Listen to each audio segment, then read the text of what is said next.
Hey, what's going on, ladies and gentlemen? My name is Rayge, and we are back today to talk about the recent KYLN event that was launched yesterday. But more importantly, guys, I want to make sure that hopefully you're not falling for the trap that is this event overall, especially given the you don't actually need to invest in a lot of characters and teams to bring yourself up to fully complete the event. I completed yesterday, made a video on the last 3 floors because honestly, it is a bit of a snooze fest. But I do want to point out though, in case you guys are close to the completion of Odin in Dark Dimension 8, and you are wanting to use those precious ISO8 materials to actually go forward with that, the purple ISO8, sorry, it may not be worth it, guys. So let me show you here real quick. We were able to maximize all the milestones from the KYLN Forged in Fire, and there's actually some really good stuff along the way, right? But remember, this is a Cosmic Crucible character in Omega Red. You can get his unlock actually just by completing the initial stages where you can get the 100 shards, and you can actually get his unlock. So I mean, or sorry, I think it's even lower than that. I think you can get him at a 2-star unlock, so you don't even need 100 shards.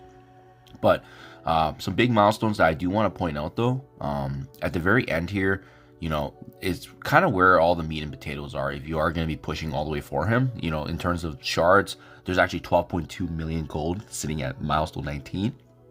But keep in mind, you would have to complete basically the entirety of KYLN, right? And you do get a little bit of the ISO8 purple back, as you can see right there. You get 135 back on milestone 20, 120 back at milestone 18. Heck, you even get 105k at milestone 16. So there's a bit of gold there at the 4.6 million for milestone 15. So there's definitely some good goals that you can set, but I don't know if it's worth it, guys, in terms of the ISO8 materials, because they hyped up this event. They basically FOMO'd and said that Hercules and Jean Grey were basically required, but honestly they weren't.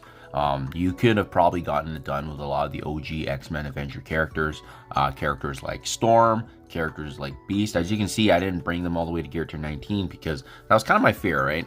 What happens if we don't need to overinvest here? Thankfully, I need both these characters in my Spotlight 2 raids, but Old Man Logan completely stole the show. I mean, he just completely dominated this game mode. This is another reason why he's hands down one of the best legendary characters, and the fact that he's an X-Men too made this event super smooth. Kahori is definitely essential in my eyes. I think she was by far the most important character, but otherwise you didn't really need the other 2 Absolute A-Force characters. You could have easily brought in Ironheart or Wasp at decent levels, maybe Gear Tier 17, Gear Tier 18 maybe, but either way Kahori carried all the way, right? Jean Grey, she was very important in my eyes, just because of the synergy, the fact that she can be classified as both you know, an Avenger and an X-Men. But what she required, what she needed, I think having her was a nice luxury. But no, I by no means would I say she was required. And sorry guys, Mega Red is only 55 shard unlock, so pretty easy. I brought up Medusa and Miss Marvel Classic. But they're going to give me some value a bit in war, but I mean, honestly, you don't need them, right?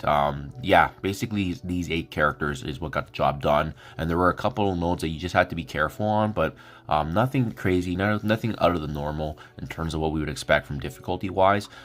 It was you know, a fresh content for us end game players that we can take advantage of for an unlock. But again, remember, Omega Red, he is a Crucible character, so if this is a game mode you don't even care about and prioritize, just get the 2-star unlock and call it a day, especially since you can save those precious ISO8 materials for Odin, a character that is definitely more you know, roster changing. He's going to give you immediate value in all game modes. Heck, you might not even need Night Stalkers. I don't have my Night Stalkers built up for Orcus because Odin is the one that kind of fills that gap for me when he's combined with Mephisto for those nodes. So just a little food for thought there, guys. But yeah, overall, you know, it was pretty fun when you were going through it. But again, like I said, they always seem to have this difficulty in scaling the challenge for endgame players versus making it decent enough that free-to-play players can actually you know, go through with it, or not even free-to-play, but even those that are new to the game and mid-game trying to be able to get some rewards. So I think they did hit the note right with this one. They didn't make it too difficult, but don't mistake this, right? This event overall was a very, very free-to-play friendly and beginner-friendly event. And considering that, you know, Omega Red is considered a epic character, limited shards after this opportunity, I thought it was a nice little community, you know, feedback and giving back in a way, because this character was just one of the easiest epic characters we've ever seen released in the game. And like I said, if you know, were min-maxing your resources and you knew and you already completed Dark Dimension 8, you likely would have already gone through all the way to the end, beaten it, and got the 4 stars here. So gotta give credit where credit's due. Easiest 4-star epic character I've ever unlocked in my roster. But overall, like I said, it is a resource trap, because for those of you pushing through and trying to progress in Dark Dimension 8, that's what they've been doing, right? They released Spotlight 2 raids here to slow us down in terms of needing, obviously, the Spotlight characters in Uncanny Avengers, as well as Alpha Flight at that ISO8 level 3. And guess what? Now they include an event like this one, where they do require the same thing if you want to participate. So that's kind of been the trend. That's kind of what we've been seeing anyways. I mean, the good news is that we're seeing more ISO8 purple get included in some of these milestones and events, but it's going to be very telling in the coming weeks what's going to happen in terms of raids and what will be available for us to take advantage of, right? But in the meantime, guys, like I said before, make sure you're just careful and watching for this event. Understand where the milestones, which goals you want to be going for this, because like I said, there's some goodies here, especially those last two. They do give you a bit of the ISO8 back, and as well as the gold. 12.2 million is a significant amount of gold. Training materials, but just know that this was meant to deplete your resources, and for a character that you may or may not be using, especially if you don't prioritize Cosmic Crucible, I don't know if it's worth it, guys. But yeah, just my 2 cents. Obviously, great endgame content for us. I enjoyed the freebies here and there. I always do. But yeah, hopefully this is helpful, guys. Let me know what you think in the comments below if you agree or disagree. Thank you for your time as always, and I'll catch you guys in the next one.